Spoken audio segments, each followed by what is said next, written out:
Hi guys, it's Louisa. Today's video is going to be all about how I did in the month of July, which was the first month of my half year 2020 low buy, or low buy half year 2020. There's so many different names I could call it. It's kind of ridiculous. So if you didn't know, at the beginning of July, I started doing a no buy, low buy. I had heard of the concept a few years back, but then it was reintroduced to me via some YouTube videos I was watching and some YouTubers I was watching back in June. And I said, you know what? 2020 has been kind of a crazy year. My income has been inconsistent. So I think this might not be a bad idea for me to do that. So I'm calling it my 2020 half year low buy, even though I have some no buy elements, because no buy, low buy, saying that all the time, it just gets people confused, and already the name's kind of confusing, right? I'm confusing myself. It's a little scary. I did make a video that does explain what my personal rules for my low buy are and why I'm doing a low buy and why it's only 6 months.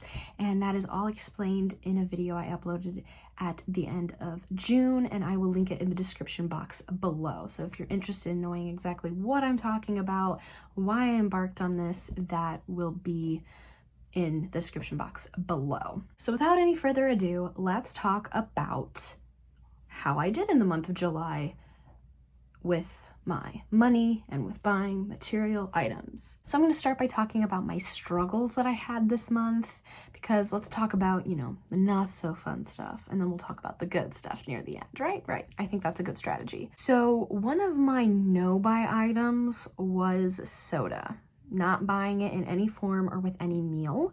And the reason why is because when I made my rules, I had been off of soda for about 2 weeks, and I wanted to keep that going.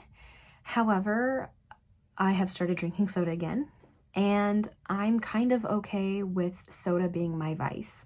I don't drink alcohol very often. When I was not drinking soda this summer, I was buying iced teas, and honestly, that was kind of ending up being more or the same cost as buying the soda. I've been trying to really work on myself and form really good habits and do so many of those at once. And so, you know, it gets hard to do all of them well. So I was like, okay, I'm going to let myself buy soda and consume soda. So that will no longer be a rule of my challenge. If I decide that I want to not drink soda and do that as a health goal, that's fine. But that's not going to be something I'm tracking in my low buy. So cool.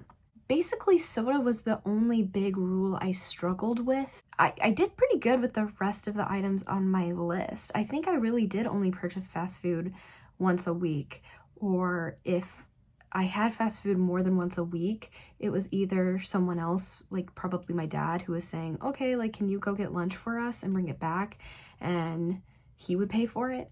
So I think I was pretty consistent with that. So I think the soda is really the only thing that was a major struggle for me. I didn't go on drives for fun. I had one time where I went on a drive because I just like needed to blow off some steam, and that was it. So that's pretty good for me as someone who, you know, used to go on drives all the time for fun. I did go thrift shopping just for fun twice. Like I walked into 2 different thrift stores, but I didn't buy anything. So I'm still counting that. I didn't buy anything. So that's a good start. So if that's my only big negative, I'm okay with that. Let's talk about successes. My successes for the month are that I really didn't buy very many material items at all. I think the only real material items or things or physical items that I bought were food items. So that's pretty good. The only physical items that I really remember buying this month was a new phone case and a new phone screen, because my family changed carriers for our service, for our cell phone service, and we got new phones. So I just bought the new accessories and things like that. But those are the only physical things I really remember buying. And I bought one physical gift, or one physical item as a gift, but then the rest of that particular gift was a donation. So let's get into the big question everyone wants to know. How much money did I save? Did I actually save money by following these rules? So how I'm determining whether or not I saved money by following these rules is that I added up how much I spent each month for the first 6 months, added that all together, and then divided by 6 to find the average of how much money I was spending per month. And that total was $578.56. So then what I'm doing to determine how much I've been saving from this challenge is adding up how much I spent a month and comparing it to that. And that's how I will determine what I saved during this challenge. So did I save money? Let's find out.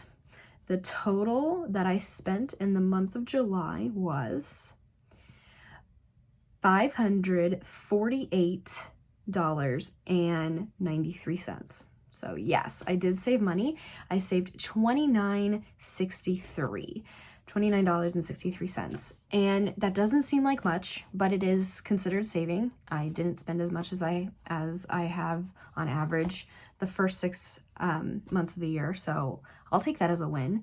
And I'm okay with that not being higher for the time being, because I did have a lot of birthdays this month. We had 3 family birthdays, and then I also had a friend that had a birthday, and I did purchase a gift for all of those birthdays. So I don't think I have another month where there's that many birthdays. So I'm pretty proud of myself. I think I was able to get gifts that I really liked, and still was able to save. So I'm happy with that. Could I have done better? Sure, absolutely. But the main goal was to not spend as much, and I didn't. So that's how July went. Overall, I think July actually went pretty well. August is going to be an interesting story because we have my birthday. So that'll be interesting. Let's let August be August, and let's just celebrate that we did it in July. So thank you guys so much for watching. If you enjoyed this video, please leave me a comment, and please give this video a thumbs up.